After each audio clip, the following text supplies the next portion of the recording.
noté. Donc, monsieur Alexis, donc, il y a le dit que Jésus, il faut pas dire que c'est Jésus na biso. Oui, il faut pas dire que c'est Jésus na biso. Bah, il va dire que yiba. Au moins, il y a bien été.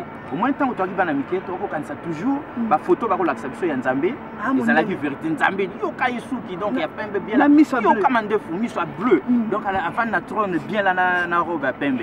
D'accord? Mais tant que tu colles, tu dis creuser, tu creuser. Mais eux-mêmes, potonnet et vendu. Bah, symbole, tout y a pouvoir dans poto et où en Égypte. Ça c'est vrai. Donc au moins on a obélix, au moins on a pyramide, au moins on a nini. Mais on va où chez Bissot. Tant que remonter l'Afrique est le berceau de l'humanité. Tant que revoir l'histoire bien to keti na ba Yesu kuna to. Eh, bah yibi même Jésus. Ah non, il faut pas zone ça. Il faut pas zone ça. Donc tome numéro 3, message aux Africains.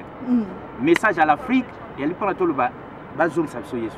Donc tu comme même na UNESCO na Kanda, faut bazong ça Yesu parce que bazong ça Yesu et tout va redessiner quoi. Va redessiner. Refaire ma photo na ye. Oui, bazong ça yendenga salaki, hein. Après balong la o ya bango wana ba tirer Yesu moyindo bien dès Masanangai Gaston Maungwa Sali donc prophète à Camon na sepel makasi a bêti déjà sur image quand même il y a Yesu approximatif et les camindele oui na basuki crépu donc to sepel fort parce que Yesu fallait azala ndengwa. Ah bon?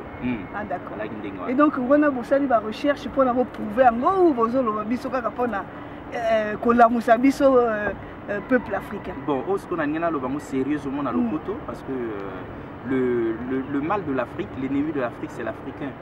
Intellectuel africain qui est tanga, formaté, inculqué, donc on l'a conditionné de telle sorte qu'il ne soit plus qu'un perroquet. Il répète ce qu'on lui a dit. On lui fait croire des choses, il accepte. Et donc même l'apparence, il dit oui, il dit amen. Du coup, quand on parle de récupérer Jésus, il va dire non, c'est un choc. Ça ne sert pas, c'est des idioties. Mais non, c'est très important. Parce que même les États-Unis prêtent serment sur la Bible. Pourquoi? Mais la Bible, elle est africaine. Enlevez la Bible, rendez-la nous.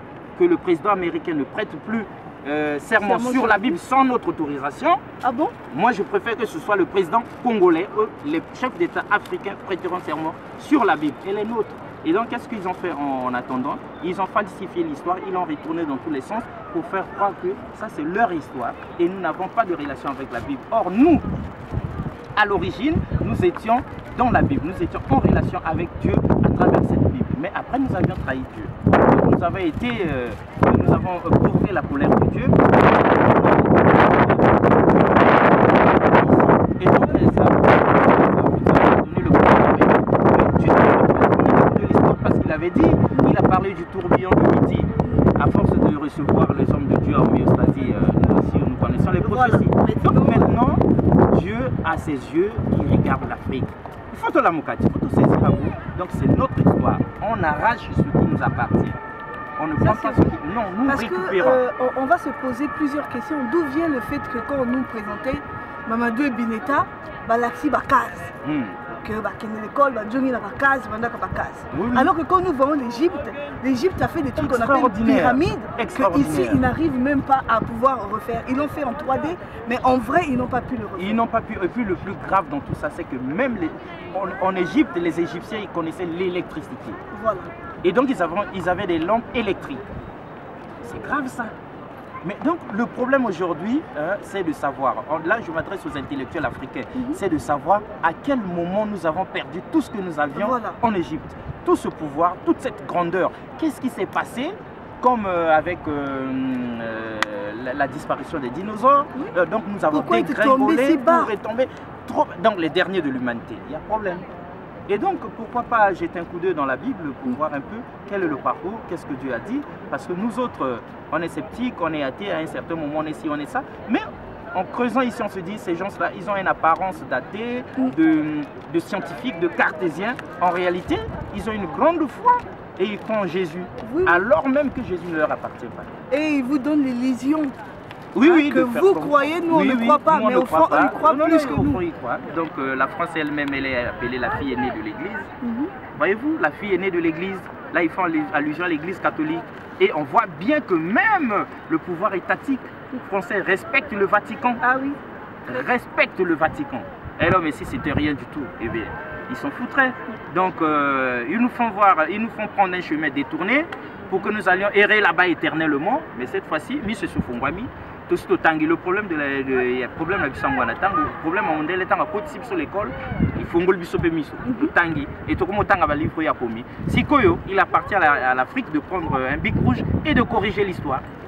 Et donc ça a été une opportunité. Oui. En fait, quelque part, c'est comme une erreur qui s'est commise, le fait d'avoir ouvert les portes pour qu'on vienne. Oui. On est venu découvrir la vérité. Si, on est venu découvrir et on aime en passant le prophète, le professeur Théophile Obenga, lui aussi un égyptologue, mais il essaie de réveiller l'Afrique comme pour dire, ah non, on n'est pas les derniers. Hein. Et il y a plein d'autres comme lui, comme ça. On se dit, pour une fois, science et religion doivent marcher de pair. Même si il y en a qui nous ont formatés, qui nous ont conditionnés, qui nous ont endoctrinés, comme pour dire d'un côté la science, de l'autre la religion. Mais non, ça se complète pas. En fait, ça va de pair. Ouais, ça se complète. Ouais. En Afrique, la connaissance et la spiritualité ont toujours marché de pair. Donc c'est ça quoi. Et puis donc, dans l'histoire de chez moi, on a été aussi choqués en voyant ce qui se passe ici. Toute cette liberté qui est donc une sorte de libertinage à outrance, au point où exagéré. Le jour, c'est l'État qui donne toutes les libertés à tout le monde, et même aux enfants de 18 ans. Et le soir, c'est le même État qui met donc derrière ces gens, et ces enfants, la police, la gendarmerie, pour les traquer parce qu'ils exagèrent. Voilà. Du coup, il faut une certaine discipline. Et donc, j'ai découvert que l'Afrique reste aujourd'hui la dernière réserve morale de l'humanité. Ça que ce soit dans l'éducation et tout. Dans l'éducation et tout ça, même si le monde est devenu un village et que la corruption nous gagne aussi, mais l'Afrique est la dernière réserve morale de l'humanité et c'est notre force.